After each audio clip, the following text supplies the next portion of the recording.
بسم اللہ الرحمن الرحیم۔ نہج البلاغہ حکمت نمبر 30۔ ایمان کے متعلق سوال پر امیر المومنین علیہ الصلوۃ والسلام نے فرمایا، ایمان کے 4 ستون ہیں: صبر، یقین، عدل اور جہاد۔ پھر صبر کی 4 شاخیں ہیں: اشتیاق، خوف، دنیا سے بے اعتنائی اور انتظار۔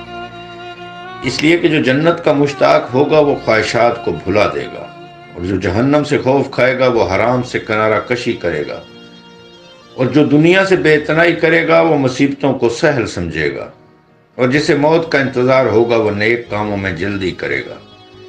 اور یقین کی بھی 4 شاخیں ہیں: روشن نگاہی، حقیقت شناسی، عبرت اندوزی اور اگلوں کا طور طریقہ۔ جو دانش و آگاہی حاصل کرے گا اس کے سامنے علم و عمل کی راہیں واضح ہو جائیں گی، اور جس کے سامنے علم و عمل آشکار ہو جائے وہ عبرت سے آشنا ہوگا، اور جو عبرت سے آشنا ہو وہ ایسا ہے گویا وہ پہلے والوں میں موجود رہا۔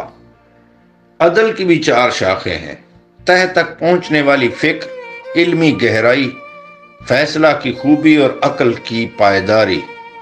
چنانچہ جس نے غور و فکر کیا وہ علم کی گہرائیوں سے آشنا ہوا، اور جو علم کی گہرائیوں میں اترا وہ فیصلہ کے سرچشموں سے سیراب ہو کر پلٹا۔ جس نے حلم و بردباری اختیار کی اس نے اپنے معاملات میں کوئی کمی نہیں کی، اور لوگوں میں نیک نام رہ کر زندگی بسر کی۔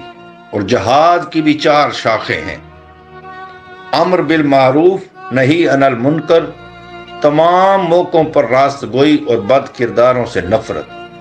چنانچہ جس نے امر بالمعروف کیا اس نے مومنین کی پشت مضبوط کی، جس نے نہی عن المنکر کیا اس نے کافروں کو ذلیل کیا، جس نے تمام موقعوں پر سچ بولا اس نے اپنا فرض ادا کیا، اور جس نے فاسقوں کو برا سمجھا اور اللہ کی خوشنودی کے لیے ان پر غضبناک ہوا، اللہ بھی اس کے لیے دوسروں پر غضبناک ہوگا اور قیامت کے دن اس کی خوشی کا سامان کرے گا۔